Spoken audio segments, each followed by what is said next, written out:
নমস্কার বন্ধুরা, দিতির রান্নাঘর উইথ ব্লগ চ্যানেলে আপনাদের প্রত্যেককে স্বাগত। আমরা যারা ভর্তাপ্রেমী মানুষ, আমরা কিন্তু যে কোনো রকম ভর্তাই খেতে খুব ভালোবাসি।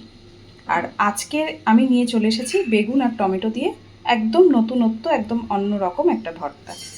বেগুন ভর্তা ন্যাচারালি আমরা সবাই বাড়িতে বানাই, কিন্তু এই বেগুন ভর্তাটা একবার অবশ্যই বাড়িতে বানিয়ে খেয়ে দেখবেন, খেতে ভীষণ ভালো হয়। তো আজকের এই ভর্তাটা আমি কিভাবে করলাম চলুন দেখে নিই। দেখুন, আজকের এই বেগুন টমেটোর ভর্তাটা করার জন্যে এদিকে বেগুন কেটে লবণ হলুদ মাখিয়ে রেখেছি, আর এখানে দুটো টমেটোকে, একটা বড় সাইজের টমেটো, একটা একটু ছোট, দুটো টমেটোকে এইভাবে কেটে লবণ হলুদ মাখিয়ে রেখেছি। তো এবার চলুন কড়াইতে তেল গরম করে এগুলো আগে ভেজে নিই। খুব ভালোভাবে তেল গরম করে নিয়েছি, এইবার বেগুনগুলো ভেজে নেব। এক্ষেত্রে আপনারা চাইলে বেগুনগুলোকে একটু ছোটো ছোটো করে কেটে একসাথেও পুরোটা ভেজে নিতে পারেন, তাতে হয়তো একটু কম তেলে ভাজা হয়ে যাবে। কিন্তু এইভাবে নর্মালি যেরকম আমরা বেগুন ভাজা করে থাকি সেইভাবে ভেজে নিয়ে তারপরে এই ভর্তাটা করলে সেটার টেস্ট অনেক বেশি হয়।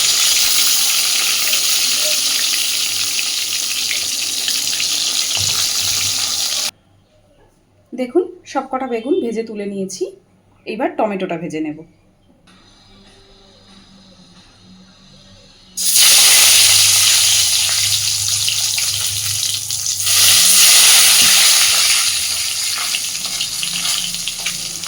টমেটোটা ভাজার সময় প্রথমে গ্যাসের ফ্লেমটা একদম কমে রাখবেন।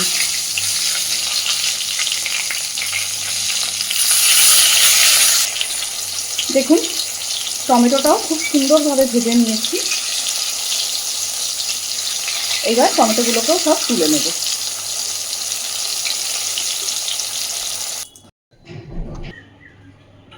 তো এইদিকে দেখুন, বেগুন টমেটো সব কিছুই ঠান্ডা হয়ে গেছে। এইবার অলরেডি ভাজায় লবণ দিয়েছি, তাই খুব সামান্য একটু লবণ দিচ্ছি। দুটো শুকনো লঙ্কা ভাজা নিয়েছি,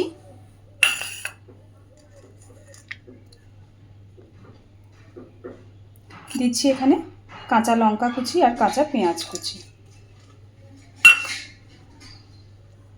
আর দিচ্ছি খানিকটা ধনেপাতা কুচি।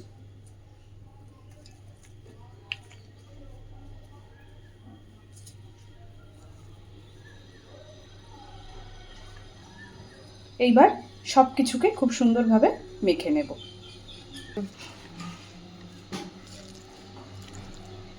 বিশ্বাস করুন, এই টমেটো আর বেগুন ভেজে ভর্তাটা, এটা গরম ভাতের সাথে শুধু না, রুটি পরোটার সাথেও খেতে এতটাই অসাধারণ লাগে।